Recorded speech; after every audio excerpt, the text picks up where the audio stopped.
Bonjour et bienvenue dans cette petite vidéo de présentation.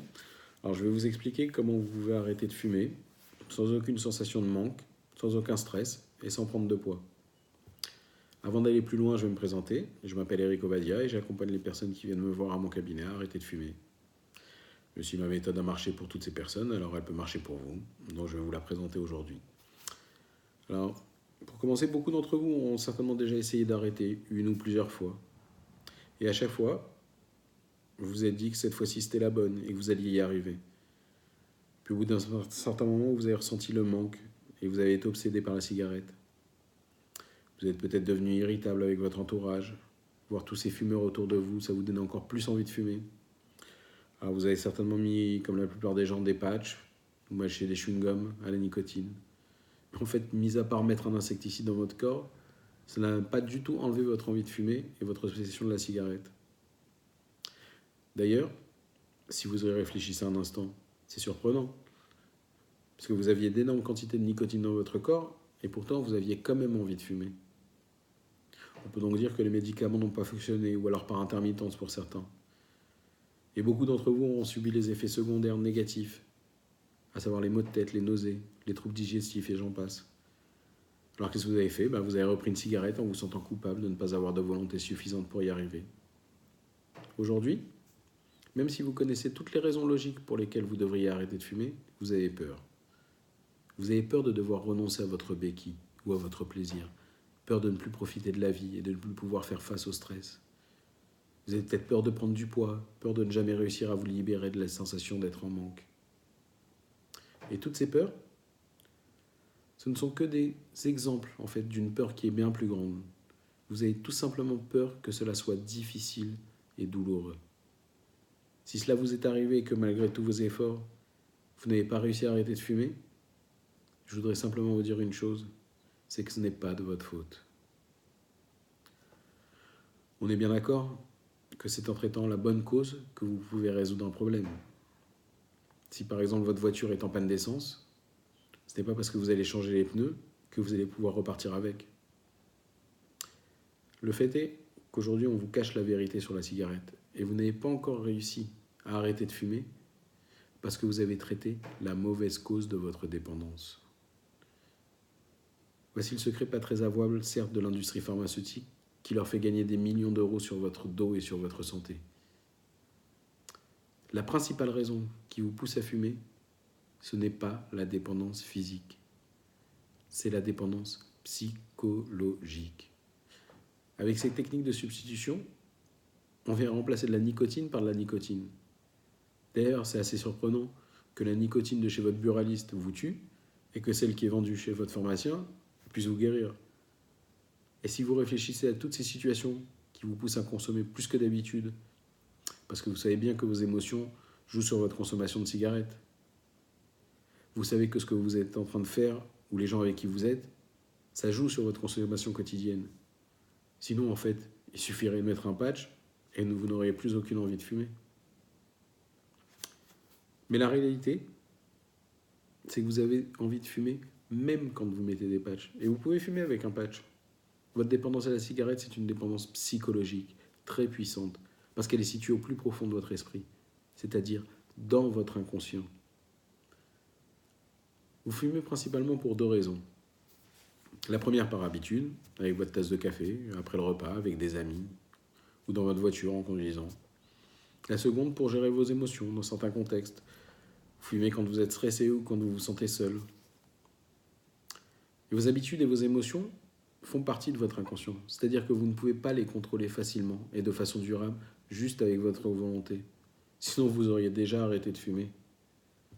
C'est ce qui explique en fait le conflit intérieur que vous vivez aujourd'hui. Avec votre conscient, vous voulez arrêter de fumer. Mais votre inconscient, lui, vous pousse à vous en allumer une à chaque fois. Et c'est cette bataille intérieure entre ces deux parties de votre esprit que vous ressentez comme un manque. Parce que ce qui se passe dans votre tête affecte votre corps. Prenez un exemple. Si vous apprenez une mauvaise nouvelle par téléphone, vous allez ressentir physiquement un mal-être ou une douleur.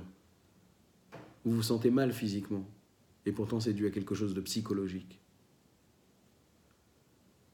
Alors la meilleure façon d'arrêter de fumer, ce n'est pas de vous empêcher de fumer, mais plutôt de résoudre le conflit intérieur, votre conflit intérieur, pour changer votre façon de penser. Et le meilleur moyen pour reprogrammer votre inconscient et résoudre votre conflit intérieur, c'est l'hypnose.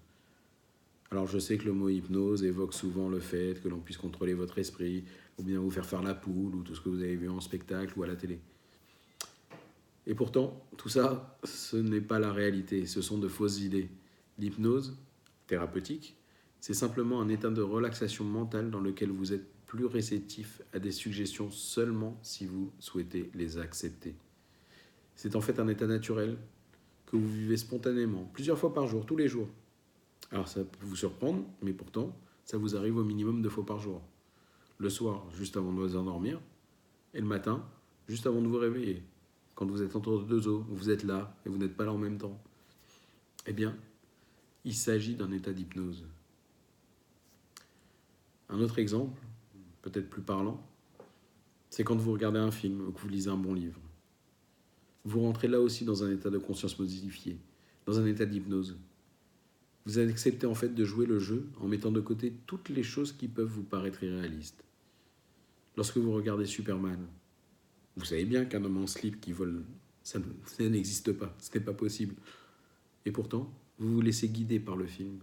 Vous faites comme si c'était vrai. Vous faites pour de faux.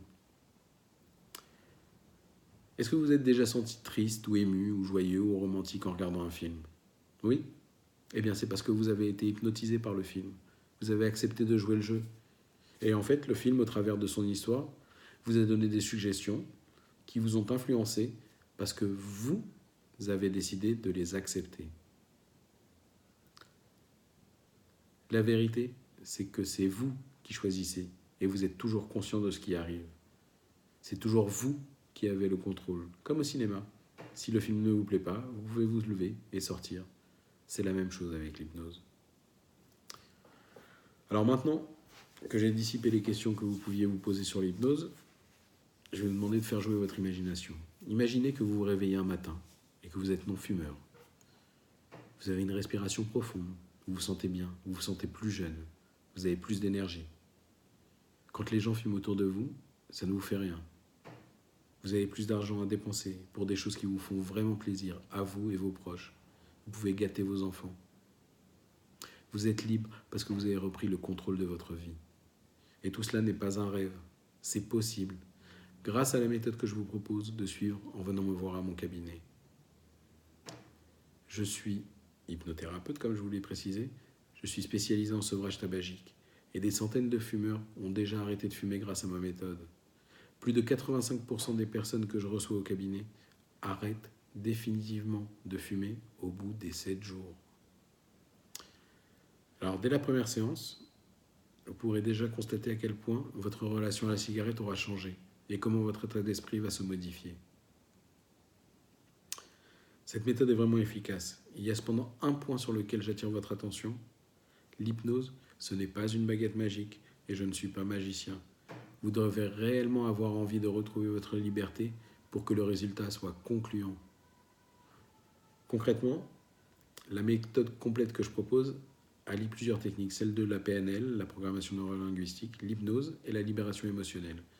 Au cours du premier rendez-vous, qui va durer environ 2 heures, nous allons avoir un entretien qui va nous permettre de comprendre vos peurs et vos craintes à l'idée d'arrêter de fumer et la manière dont votre conscient et votre inconscient peuvent se réconcilier.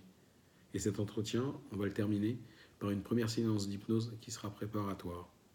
Entre les 2 rendez-vous, vous devrez lire une brochure informative, réaliser quelques exercices de visualisation qui vont vous permettre de vous projeter sur tout le bonheur que va vous procurer votre liberté retrouvée.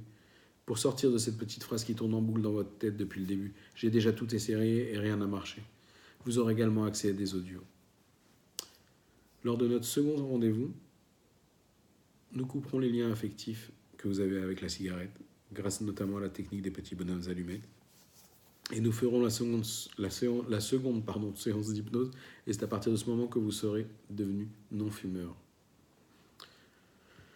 Comme vous pouvez vous en rendre compte, ce programme est complet et ne laisse rien au hasard. C'est pour cela que 4 personnes sur 5 qui le suivent arrêtent définitivement de fumer au 7e jour. Dès la première séance, vous pourrez remarquer un détachement vis-à-vis de la cigarette. Je vous rappelle que vous devez réellement avoir envie d'arrêter et de fumer pour que cela fonctionne. En tout cas, si aujourd'hui vous ne faites rien, vous savez ce que ça va vous coûter. Vous connaissez les coûts pour votre santé. Et dans un an, c'est presque 2800 € qui seront partis en fumée et plus de 14 000 € dans 5 ans. Vous savez très bien que si vous utilisez les mêmes méthodes que par le passé, vous aurez les mêmes résultats. Ou alors vous pouvez décider de choisir aujourd'hui une nouvelle méthode qui a marché pour beaucoup de mes consultants. Et il n'y a aucune raison que cela ne fonctionne pas pour vous si vous êtes motivé. Alors pour prendre rendez-vous avec moi et enfin retrouver votre liberté, vous pouvez m'appeler au 06 44 66 56 00 ou prendre rendez-vous directement sur Doctolib. Je vous mettrai le lien au-dessus de la vidéo. Pour finir, je tiens à vous remercier, à vous féliciter d'avoir pris la décision de retrouver votre liberté. Et je vous dis à très bientôt en consultation. Merci.